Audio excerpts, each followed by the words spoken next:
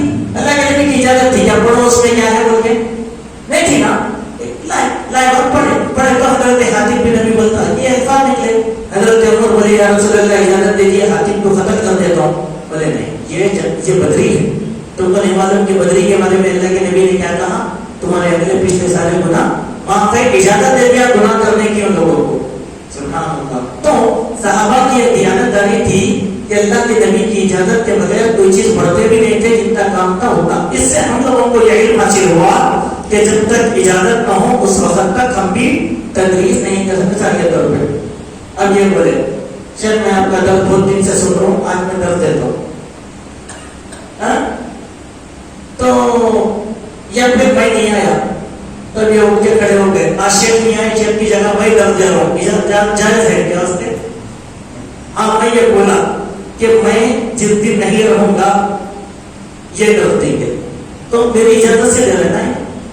ایک معمولی بات, مسجد کے ذمہ دار ہے. اگر کوئی سفیر رکھ کے اعلان کرا تو کیا بولے کون اجازت دیا کچھ, کیونکہ اجازت کے بغیر کام کرنا غیر رسولی ہے نا. اب تو اجازت کے بغیر فتوے بھی چل رہے ہیں, فساد بھی چل رہا, تعلیم بھی چل رہی, تدریس بھی چل رہی. چلیے ٹھیک ہے. اس کے بعد دوسری حدیث ہے, دیکھیے کہ انس بن مالک كتب النبي قال كتب النبي صلى الله عليه وسلم كتابا او اراد ان يكتب فقيل له انهم يقرؤون كتابا الا مكتوبا فاتخذ قاطرا من فضة نقشه محمد رسول الله كأني انظر الى بياضه في يدي فقلت لقتادة من قال نقشه محمد رسول الله قال انس. اس میں ایک بات ہے کہ حضرت انس بیان فرماتے ہیں کہ جب بھی اللہ کے نبی صلی اللہ علیہ وسلم کسی کو خط لکھتے یا خط لکھنے کا ارادہ کرتے تو آپ سے کہا گیا کہ یا رسول اللہ یہ وہ لوگ ہیں جو خط اس وقت تک نہیں لیتے جب تک کہ اسٹیمپ نہ ہو, مہر نہ ہو.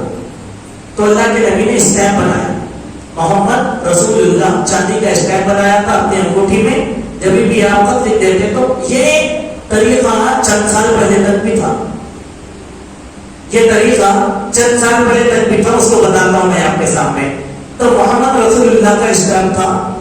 گویا کہ میں آج بھی اس کی سفیدی کو ہاتھوں میں محسوس کر رہا ہوں. میں نے قتادہ سے پوچھا کہ تم تو کس نے کہا کہ اس پر محمد رسول اللہ نقش تھا, تو انہوں نے کہا کہ انس نے کہا تھا. دیکھیے سند پوچھے نا کچھ, یہ واقعہ ہمارے واقعہ میں اس میں کئی باتیں ہیں. نمبر 1 ختم اسٹیمپ, ایک اسٹیمپ سے امام بخاری نے دلیل لیا, اجازت کی, سمجھے.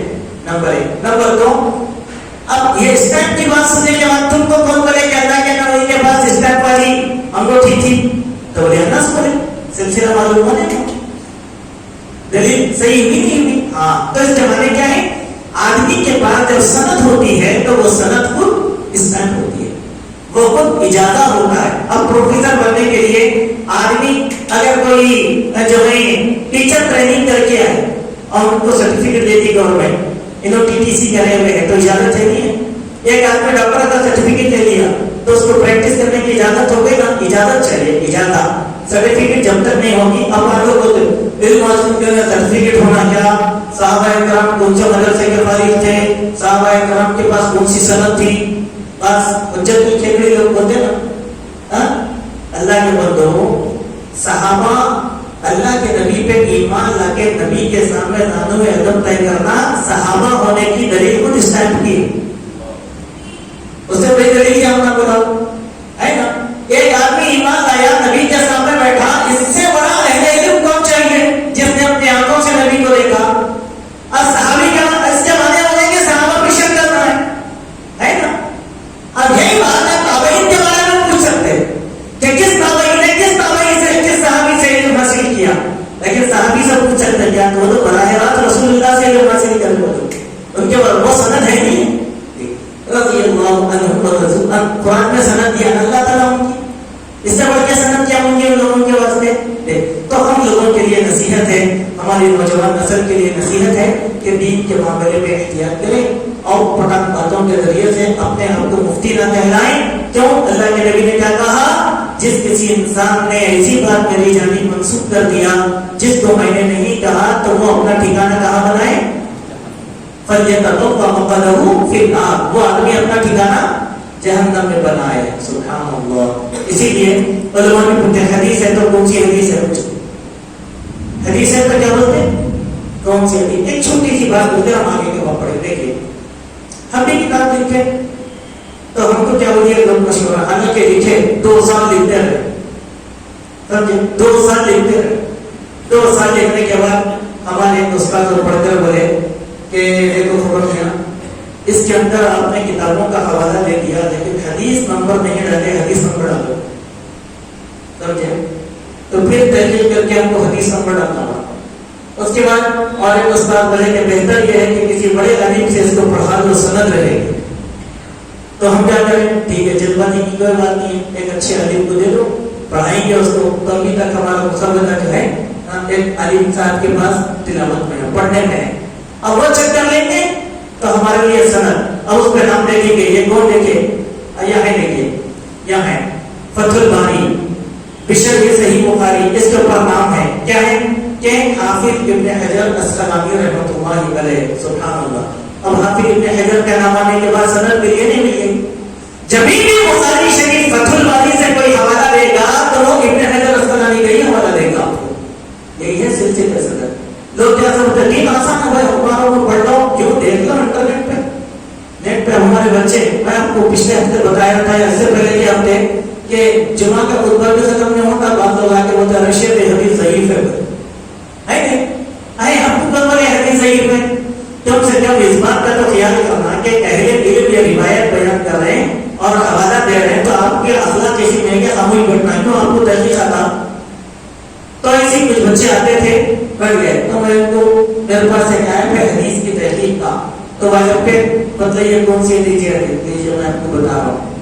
حالانکہ ہم خطبے میں بولتے یہ کتاب یہ حدیث نمبر یہ حدیث صحیح ہے بولتے, اس کے بعد کے صاحب کو صحیح نظر آتی صحیح بول رہا, اس کے بعد بتا دیتا کہ یہ حدیث 16 طرق سے ہے جس کے اندر سے 11 طرق ضعیف ہے لیکن ایک طرق صحیح ہے اس کا, وہ میں آپ کے سامنے بیان کرتا. ارے میں کو نہیں معلوم ہے, آپ کو معلوم کیا چلیے اعتراض کرنا, اس سے امت میں فساد, اس میں امت میں فساد ہو جاتا, ایسا ہر کام نہیں کرنا چاہیے. ٹھیک ہے. اب 8واں بات دیکھیں, اس میں باب میں حدیث ہے, بڑی پیاری حدیث ہے. ہم نے کہ ہر انسان کو یہ حدیث سوچنے سمجھنے اور سننے کی اور نصیحت حاصل کرنے کی حدیث ہے. باب من قال حيث ينتهي به المجلس ومن رأى فرجة في الحلقة فجلس فيها. اس میں ایک واقعہ بیان کیا گیا. بات یہ ہے کہ من قال حيث ينتهى به المجلس, کہ اس بات کا بیان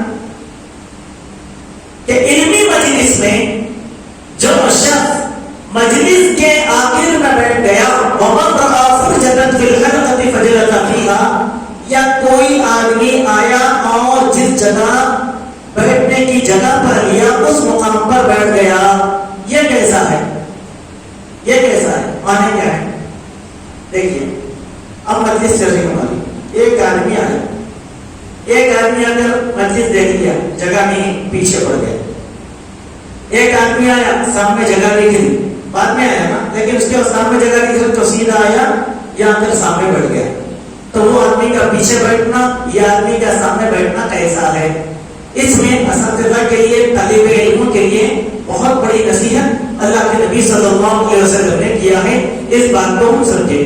اس بات کے تحت امام بخاری رحمہ اللہ نے 3 باتیں بیان کی ہیں جو مجلس کے علمی آداب کے تعلق سے. نمبر 1، علمی مجلس میں جہاں جگہ میسر آ جائے وہاں پر بیٹھ جانا، جہاں جگہ ملی وہاں پر بیٹھ جانا، ٹھیک ہے. اور دوسرا، ان مجلسوں کو تکبر کی وجہ سے پیٹ پھیر کر نہیں جانا چاہیے. علمی مجلس چل رہی، علمی مجلس چل رہی، آپ کو کوئی کام نہیں ہے، دھندا نہیں ہے، کوئی مصروفیت نہیں ہے، کچھ بھی نہیں ہے، کیا کیوں بیان کر رہے، کیا سننا ہے، کیا اٹھ کے چلے. یہ غرور ہے، یہ تکبر ہے، یہ غلط ہے. اس طریقے سے تکبر کے ساتھ نہیں جانا چاہیے. تیسری بات، اگر بے پرواہی کے سبب اعراض کیا جا رہا ہے تو حرام تو نہیں. اگر آدمی اپنی کسی کام یا مجبوری کی وجہ سے بے پرواہ ہو کر جا رہا ہے تو اس کی اجازت ہے، لیکن اس پر تنبیہ بھی کی گئی ہے. اس سے معلوم کیا ہوا؟ علمی مجلس جب چل رہی ہو اور ہمارے پاس وقت ہے تو ہم بیٹھ کر علمی بات سننا ہے. اس سے اللہ تعالیٰ کی رحمت اپنی آغوش میں لیتی ہے. جس جگہ پر جگہ مل جائے وہاں پر بیٹھ جانا یہ مصنون ہے. اور اگر کہیں جگہ مل جائے آگے، آپ دیکھیں جمعہ کی نماز میں پیچھے سے آ کے سامنے بیٹھنا جائز ہے یا گردن پھیلا کے؟ جائز ہے. لیکن علم کی مجلس چل رہی، سامنے جگہ ہے تو آگے بیٹھ سکتا ہے، کوئی حرج کی بات نہیں. یہاں پر ایک بات بتائی گئی، اس حدیث کے اندر ہم اس کی تشریح کریں گے. حدیث اس طریقے سے ہے، ان ابی واقد لیسی ان رسول اللہ صلی اللہ علیہ وسلم بینما هو جالس فی المجلس والناس معه اذ اقبل ثلاثه نفر. حضرت ابو واقد لیسی بیان فرماتے ہیں کہ ایک مرتبہ کی بات ہے کہ اللہ کے نبی صلی اللہ علیہ وسلم کی مجلس چل رہی تھی مسجد میں. ان رسول اللہ بینما هو فی المجلس فی المسجد هو جالس فی المجلس. اللہ کے نبی مسجد میں بیٹھے ہوئے تھے اور آپ کی مجلس چل رہی تھی. والناس معه، لوگ آپ کے ساتھ تھے. اذ اقبل ثلاثه نفر، تو 3 دوستوں کی یا 3 لوگوں کی ایک جماعت اس درس میں تشریف لائی. اس کا اثر مفہوم، اللہ کے نبی مسجد میں بیٹھے تھے، لوگوں کو دین کی باتیں سکھا رہے تھے، درس چل رہا تھا، سارے مسلمان آپ کے ساتھ بیٹھے تھے. یہ حدیث کا ظاہری مفہوم. اب اس سے کیا معلوم ہوا؟ اللہ کے نبی بحیثیت تھے استاذ کے بیٹھے تھے، علم سکھا رہے تھے، صحابہ کی پوری جماعت طالب علم کی حیثیت سے بیٹھی تھی. پہلا بات، مسجدوں کے اندر درس و تدریس کا سلسلہ تسلسل کے ساتھ چلنا چاہیے. مسلمانوں کی سب سے بڑی درسگاہ مسجد ہے. سب سے بڑی درسگاہ کہاں ہے؟ مسجد. اب ہمارے پاس کیا ہوتا؟ مسجدوں میں پارٹ ٹائم امام مقرر کر دے. کیسے؟ فجر کی نماز کے امام، ظہر کی نماز کے امام. تو امام صاحب کا کیا کام ہے؟ وہ 2 منٹ پہلے جماعت سے پہلے آتے، نماز پڑھاتے، اپنی ذمہ داری ختم چلے جاتے. صحیح بات یہ ہے کہ ایسے امام کی مسجد کو ضرورت نہیں. اب پڑھ کے دیکھیے احادیث کو، احادیث پڑھ کر دیکھے تو معلوم ہوگا مسجد کا امام فل ٹائم مصلی پر بیٹھنے والا ہونا. تب جب تک کہ جماعت کا آخری آدمی مسجد سے نہیں نکل جاتا اس وقت تک امام مسجد چھوڑ کر نہیں جا سکتا. بولے کیوں؟ مصلیوں کو کوئی شرعی مسئلہ پوچھنا ہوگا، نمبر 1. نمبر 2، مصلیوں کی اصلاح کرنی ہوگی. مصلی تھوڑی دیر امام کے ساتھ گزارنا چاہتے ہوں گے، مصلی کچھ سیکھنا چاہتے ہوں گے. اگر امام چلے گئے تو کسے سیکھیں گے؟ ہے نا. تو امام کب تک رہنا؟ پورے مصلی خالی ہونے تک. یہ امام کا حق ہے. ایسا ہوتا ہے ہمارے پاس؟ اللہ کے نبی کے پاس ایسا ہوتا تھا. اب اللہ کے نبی بیٹھے درس دے رہے تو کیا ہوا؟ 3 دوستوں کی ایک جماعت آئی، 3 افراد کی ایک جماعت آئی. اب دیکھو یہ عربی کا اصول، عربی کتنی نازک زبان ہے. یہاں کا ثلاثۃ نفر نفر بولے، ثلاثۃ رجل نہیں بولے. رجل بولے تو بھی آدمی نا، 3 آدمی آئے. مگر نفر کیوں بولے؟ عربی زبان کا ایک اسلوب ہے، وہ اسلوب کیا ہے؟ نفر کس کو بولتے معلوم؟ 3 سے لے کے 10 تک کے لوگوں کی جماعت کو نفر بولتے. کیا بولتے ہیں؟ 3 سے لے کے 10 تک کی. مثال کے طور پہ کچھ لوگ آئے، ان کی تعداد آپ کو یاد نہیں ہے، 3 آئے گی، 4 آئے گی، 5 آئے گی، نہیں معلوم نا، بھول گئے، تو آپ کیا بول دیتے ہیں؟ 4-5 6 آدمی آئے بولے، عربی زبان اسلوب بولے، تو اسی لیے بولے ایک نفر، ایک جماعت آئی تھی، چند افراد تھے اس میں. اب نفر وزیہ کا کیا ہوتا؟ ان کا تعین ہو جاتا 3 سے لے کے 10 تک. تو اللہ کے نبی نے یہاں پر صحابی نے کہا ثلاثۃ نفر، 3 آدمیوں کی ایک جماعت آئی. اور وہ کیا ہو گیا کہ اس میں یہ ہوا فَأَقْبَلَ اثْنَانِ إِلَىٰ رَسُولِ اللَّهِ صَلَّى اللَّهُ عَلَيْهِ وَسَلَّمَ وَذَهَبَ وَاحِدٌ. 2 لوگ اللہ کے نبی کی مجلس میں آ گئے، 2 لوگ اللہ کے نبی کے اس درس میں شریک ہو گئے، اور ایک آدمی کیا گیا؟ چلا گیا. اس کے لیے جگہ وَذَهَبَ وَاحِدٌ، صحابہ بولتے ہیں پیر بٹھا کے چلے جانا، پیروں کے بل وہ آدمی چلے گیا. ہو سکتا کوئی کام ہوگا، وہ آدمی کو پھر مصروف تھا ہوگا. یہ 2 درس میں شامل ہو گئے، ایک واپس چلے گیا. ٹھیک ہے. قال فوقفنا على رسول الله صلى الله عليه وسلم، فوقف على رسول الله صلى الله عليه وسلم. یہ 2 آدمی اللہ کے نبی صلی اللہ علیہ وسلم کے درس میں ٹہرے رہے. فَأَمَّا أَحَدُهُمَا فَأَخَذَ فُرْجَةً فِي الْحَلَقَةِ فَجَلَسَ فِيهَا. پہلا آدمی اس نے سامنے کے حصے میں تھوڑی سی جگہ دیکھا اور آ کر اللہ کے نبی کے سامنے کے حصے میں بیٹھ گیا. آیا کب؟ دیر سے بیٹھا کہاں؟ تھوڑی جگہ دیکھا، بیٹھ گیا. اس کے بعد فرمائے کہ ایک آدمی ادھر ادھر آ کے دیکھا، دوسرا اس کو سامنے کہیں پر بھی جگہ نہیں ملی. یا ہو سکتا ہے کہ جگہ تھی ہوگی، لیکن دل میں یہ بات آئی کہ وہ جا کر لوگوں کے بیچ میں خلل ڈالوں، لہٰذا وہ جا کے پیچھے کے حصے میں جا کر بیٹھ گیا. ایک سامنے کے حصے میں بیٹھ گیا اور ایک پیچھے کے حصے میں بیٹھ گیا. بس تو اللہ کے نبی طرف دے رہے ہیں، ان کی طرف متوجہ نہیں ہے اللہ کے نبی. پھر اس کے بعد کیا ہوا؟ اچھا رہا تیسرا آدمی، تو پہلے صحیح بنایا نا، یہ ادبرا بھی آیا. وہ خالی چلا نہیں ہے نا، بلکہ پیٹ پھیر کر چلا گیا. اس کے کیا مانے؟ یہ بات چل رہی، کیا غرض ہے یہ بات سے؟ چلا گیا. ایک آدمی پیٹ پھیر کر چلا گیا. فلما فرغ رسول اللہ صلی اللہ علیہ وسلم قال، جب اللہ کے نبی اپنے درس سے فارغ ہو گئے تو فرمایا الا اخبرکم عن النفر الثلاثہ، کیا میں تم لوگوں کو ان 3 لوگوں کی جماعت کے بارے میں خبر نہ دوں؟ حالانکہ اللہ کے نبی مشاہدہ کر رہے تھے، کچھ بولے اس کو، سامنے بیٹھنے والے کو کچھ نہیں بولے، پیچھے بیٹھنے والے کو کچھ نہیں بولے، جانے والے کو بھی کچھ بھی نہیں بولے. آپ پڑھا رہے ہیں. ٹھیک ہے. اما احدهم فآوى الى الله فآواه، پہلا آدمی اللہ کی رحمت کی آغوش میں آ گیا تو اللہ نے بھی اس کو اپنی رحمت کی آغوش میں لے لیا. سبحان اللہ. کیونکہ وہ اس غرض سے آیا تھا کہ مجھے علم سیکھنا ہے. اس لیے انہوں نے کیا کیا؟ سامنے جگہ میری آگے بیٹھ گیا تو وہ کہاں چلا گیا؟ اللہ کی رحمت میں چلا گیا. اللہ نے اپنی آغوش میں اس کو لے لیا. پھر فرمایا فاستحيا الله منه، رہا دوسرا آدمی اس نے حیا کیا تو اللہ تبارک و تعالیٰ کو بھی اس سے حیا محسوس ہوئی. کیوں آدمی آگے کیا کرا؟ انہوں تو سامنے بیٹھ گیا، ہمیں بڑا بے باک ہے، میں کیسا بیٹھوں؟ حیا یہ نہیں. آئے تو علم سیکھنے کے لیے اس سے، لیکن سامنے بیٹھنے میں حیا محسوس کی تو وہ کیا کیا؟ پیچھے جا کر بیٹھ گیا تو اللہ نے بھی اس سے حیا کیا. ٹھیک ہے. اور تیسرا آدمی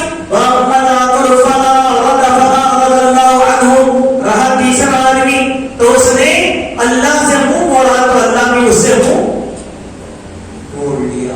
اللہ کے بندو، اس حدیث میں کھلا ترجمہ میں آپ کے سامنے کیا ہوں. اب آئے اس حدیث کی کچھ باتیں. وہ یہ ہے کہ فاستحیا کے 2 والے محدثین نے بیان کیے. پہلا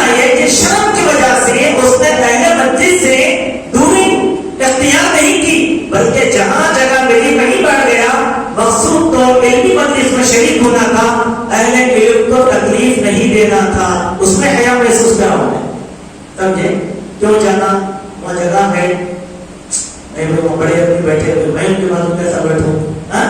وہ کیا کیا پیچھے, لیکن دل میں نیت کیا تھی؟ تو اب اللہ کو حیا کیا ہے؟ اللہ تعالیٰ بولے کہ یہ آدمی اتنی شرم اور حیا سے علم حاصل کرنے آیا تو میں اس کو اپنے اجر سے محروم نہیں کروں گا. لہٰذا اللہ تعالیٰ اس کو اپنے رحمت میں بھی دے دیا. پہلے والے کو بڑی رحمت میں لیا, اس آدمی کو رحمت کی آغوش میں بھی اللہ تبارک و تعالیٰ لے لیا. دوسرا مفہوم, بیٹھنے کا قیام تو نہ تھا لیکن اہل مجلس سے شرم کرتے ہوئے بیٹھ گیا. لیکن دو مفہوم محدثین نے بیان کیے, چونکہ والے نہیں ہے کیا مجھے ارے بیٹھنا کیا, اب میں آ ہی گیا, اب لوگ آ کے کیا بولیں گے.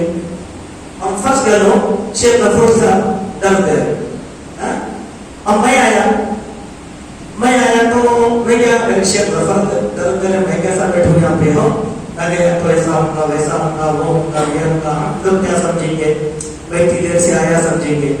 یہ نیت آ گئی, سمجھ گئے. تو میں کیا کہہ رہا, سامنے نہیں آیا, میں کیا کہہ رہا پیچھے جا کے بیٹھ گیا. حالانکہ میری نیت سننے کی نہیں تھی, لوگ کیا کہیں گے یہ بول کر سن لیا, تو اس کو بھی حیا میں شامل کیا گیا. لیکن اللہ نے ایسے آدمی پر بھی رحم کیا. کہا کہ کیوں, یہ علم سیکھنے آیا تو اللہ تعالیٰ رحمت کا کچھ حصہ اس آدمی کو دے دیا. اب آئے تیسری بات یہ ہے کہ فما ہوا تھا, ایک آدمی منہ بڑھ کے چلے گئے نا, اس کے معنی کیا ہے, تیسرا شخص بے رکی سے نکل گیا.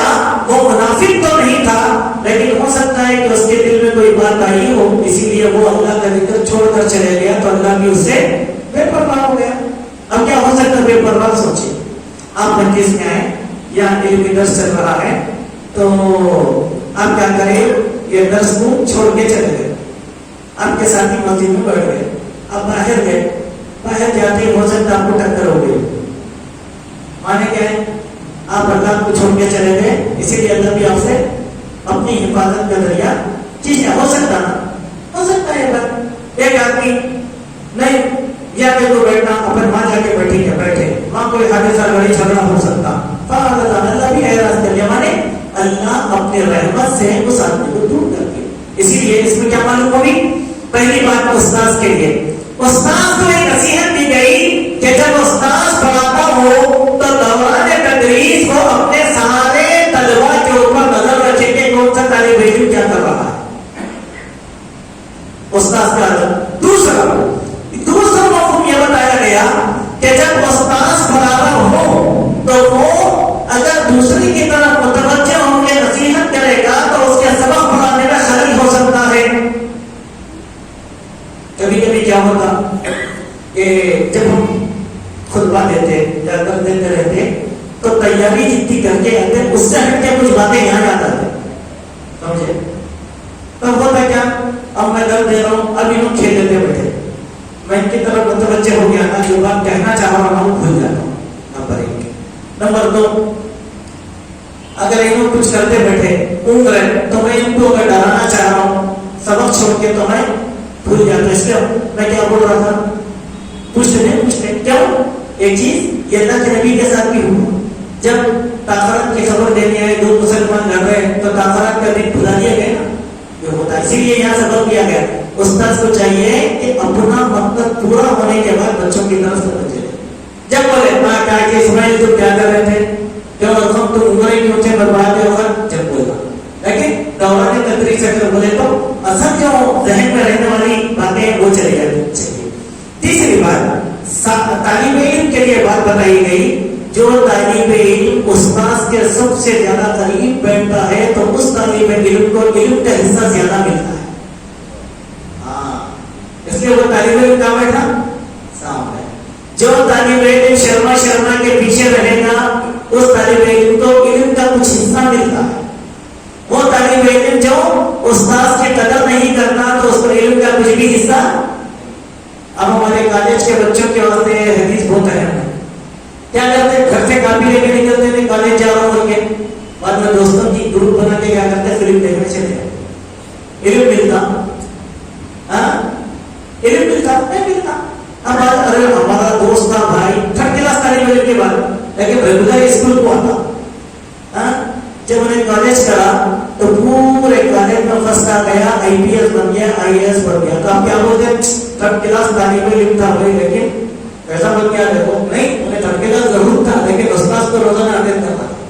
میرا نظر کیا تھا, میں فرسٹ کلاس ہوں اسی لیے ہفتے میں 2 دن کالج کو آتا تھا, میں 5 دن نہیں آتا تھا. دونوں میں فرق ہے نہیں, دونوں میں فرق ہے. تو یہاں مدد بتایا گیا. اسی لیے نماز میں بھی دیکھیں, اجر کس مصلی کا سب سے زیادہ ہے, پہلی سب میں. مگر آپ کو غلطی کیا کرتے معلوم, اول وقت آ کے بھی پیچھے پڑے میں بیٹھتا.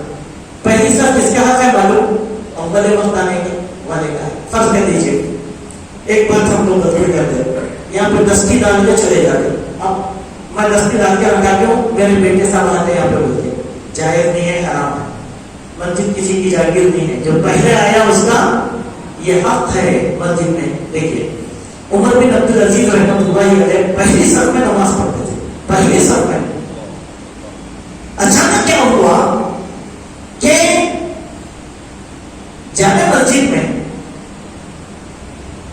بادشاہ آ گئے اچانک, تو بادشاہ کی پولیس بھی آ گئی. پہلے آگے جا کر پورے مسلمانوں نے باہر چلو, صاحب آ رہے, صاحب آ رہے, صاحب آ رہے, سمجھے. تو تیرا بادشاہ آیا تو پولیس آ کے عمر بن عبدالعزیز کو ہٹانے کی کوشش کری.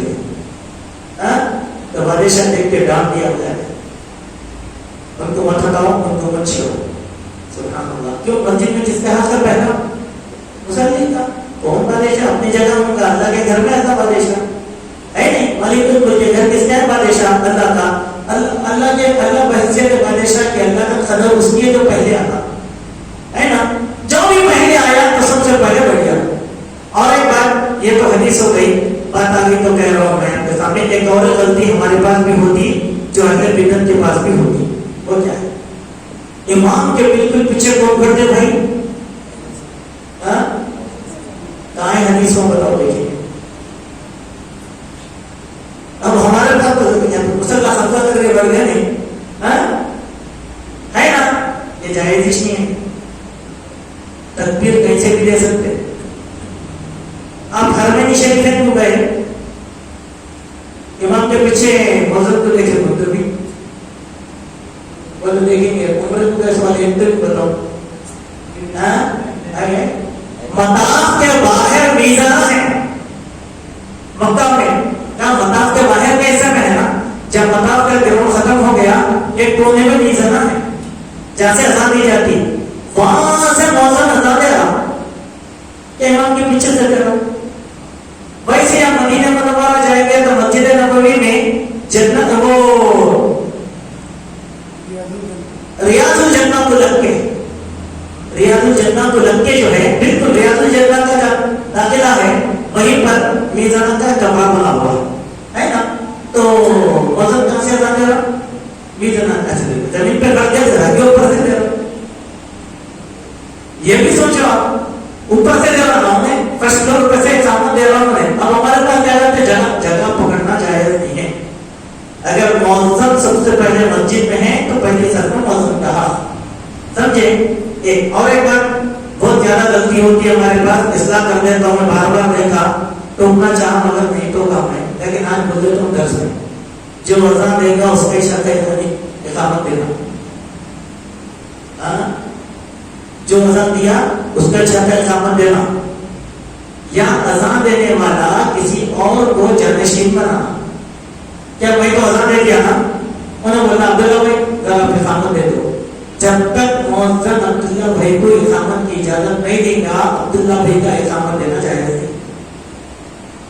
سمجھ گئے, میں ہوں نا بھائی, پھر آپ کو اجازت دے, میں مؤذن ہوں, میں اذان دیا, اب آ کے شہر صاحب میں اقامت دے رہا ہوں تو ہوتا کیا نہیں. اسی طریقے سے امام کی اجازت کے بغیر کوئی مصلی پہ چڑھ سکتا, کوئی متولی بھی ہو جاؤ, کوئی اللہ پاک بھی امام حرم بھی آ جاؤ, اجازت کون دینا, امام دینا, کیونکہ امامت کرنا اس کا حق ہے. مؤذن اچھا, تو امام کے بالکل پیچھے کھڑے ہو کے اقامت دینا یہ سنت نہیں ہے, ہمارے پاس بنا لیے. آپ آخری سب سے بھی دے سکتے, آپ پیچھے کے سب سے بھی دے سکتے, آپ کمرے میں سے بھی مائک کھول کے جو ہے نا دینا ہے تو دے سکتے. یہ شریعت ہم کو سکھاتی. تو کتابیں نہیں میں سیکھنے کی بہت سی باتیں آ رہی ہیں. ایک بات تھی جس کو ہم نے آپ کے سامنے کہہ دیا، نصیحتاً جہاں پر بھی دین کی مجلس چلے، کچھ سیکھنے کی مجلس چلے تو اللہ اور اس کے رسول کی بات ایک 5-10 منٹ بیٹھ کر آپ سن لیجیے، تو کام نہیں ہے تو وہ موڑ کر مت جائیے، چونکہ حدیث میں وہی ہے، اللہ تعالیٰ